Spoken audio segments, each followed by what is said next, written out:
You see this shirt right here? This is from one of my old clothing company that was profitable since day one. Watch this video and learn how I did it.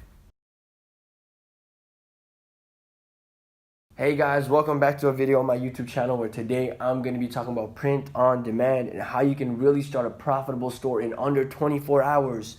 Because I did it, I know you can do it too. So around November last year, I started a clothing company which was basketball related called Drip Drop Tees, and I'll put more pictures of the items of me wearing the shirt or whatever right here, pop, pop, pop, pop.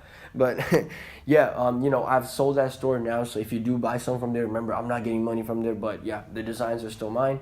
But that store really was amazing because I made sure that store was profitable since day one. And today I'm gonna show you how I did it, how you can make sure that you can set up your stores to make, all that money on first day. But when it came down to making money on the first day with this store, it all came down to one word and one word only: research. So, Shopify dropshipping, a lot of people will tell you that it's all research, and I agree with them on that. When I started the store, I knew like a month before or a week before, I forgot when I started, like when I had the idea, but I knew what the target market was, what type of designs they liked, what type of things they loved, and what type of pages I should target. So I decided to go into the basketball niche. There's a reason for that. I know a lot about basketball. I've been playing basketball, ever since I was younger. I watch basketball regularly, and I just know so much about the market because I'm a consumer. Take that in, all right? I consume a lot of basketball. I buy basketball products, and if I'm going to be selling that's something basketball related, it's easy for me to do the product research or the audience research because I'm in the audience, right? I'm in the target market. So when it came down to this clothing store, that's what it came down to. It was like, I just gotta make sure that anything that happens, it can appeal to me and my friends because a lot of my friends play basketball as well. So when I first started dropshipping in my niche, there was a competitor that was doing really, really good with merchandise, and I was like, that's pretty cool. Like selling shirts and stuff, like they had their own design. I'm like, wow, that's pretty cool. And they were like doing big numbers. I know that because they used to post an ad every day on these influencer pages, and it wasn't that cheap. So I was like, And then it was in my head. I did my dropshipping store. I still made some money off of it, but one night I remember I'm like, I can't think of anyone that's doing that in the basketball niche, and I know so much about the basketball niche, and I know what the type of designs I want to use on the basketball niche. So I did that, right? And I went ahead, made a whole store on the basketball niche. I hit up my friend who's good with designs. I'm like, yo, let's do this. And in 2 weeks, we made sure that we had all the designs ready. The store was ready. The email and marketing, the backend was set up. The Instagram was good. The Facebook page was made. All of that. So we made sure, on my checklist,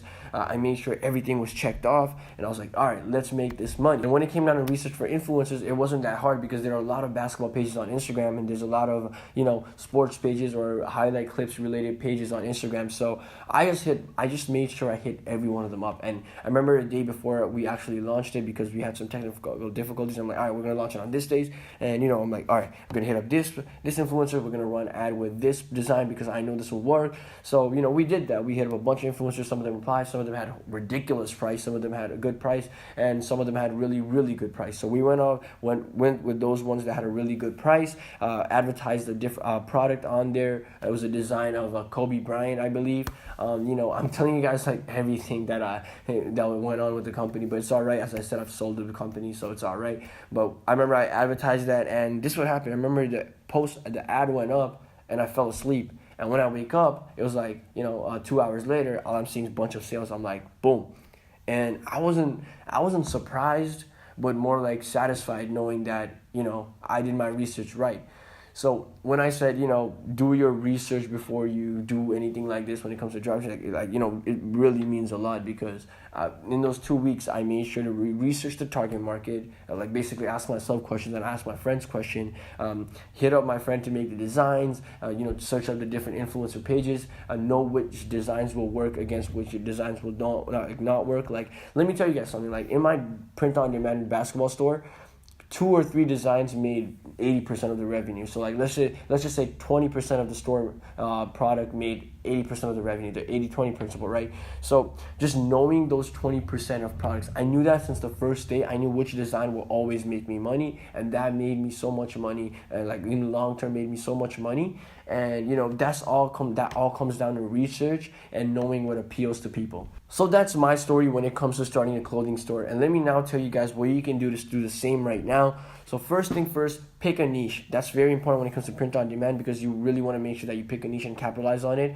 So I chose a basketball niche. Some of the people had Game of Thrones niche, all that good stuff, but pick a niche and then go ahead and get designs. So I had a friend do my designs who was also my business partner, and he was good with it. But you can also go on Fiverr or Upwork or wherever you can outsource it and get designs for so cheap. It's like so cheap. It's not even that funny. Like, get those designs. Do your research on the design before you actually go ahead and do it. So search up your competitors, search up different type of what's going on in the media, what might be relevant to the people, and really model your design around that. That's what I did. Especially with basketball, it's not that hard because there's a lot of trendy memes that come and go. So making a shirt out of those memes or that trend is not that hard. So we did that. We make sure to capitalize on those type of designs when it came to our niche. Your niche might be a bit different. Let's say in the dog or cat niche, you can have funny sayings, little pictures or something like that. But it really comes down to knowing what designs will appeal to your customer. And as I said, I was a customer myself of my own store, so it wasn't hard for me to know which design sucked and which design didn't.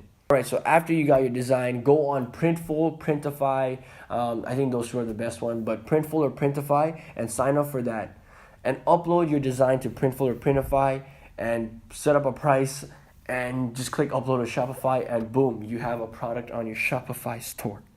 That's basically it, guys. You have a store with products. You have a merch store now. Buy that merch. You can really sell that merch now. I sold it around my school, and yeah, so like that's it. All you gotta do is pick a niche, get a design, and upload it to Shopify through Printful or Printify. And the cool thing with Printful and Printify is they have a system where all you have to do is worry about the marketing, and they'll take care of the rest. So once the order comes in, they will make the shirt, they will package it, ship it to your customer, take care of the returns, all that. So all you have to do is focus on the marketing, which I said and which everyone knows is the most important part when it comes to doing e-commerce or drop shipping or print on demand. When it comes to the marketing side of things, I really did Instagram influencers. So I would also make sure that you have a resource of Instagram influencers that you can use for your store. So my basketball niche, there were so many Instagram influencers.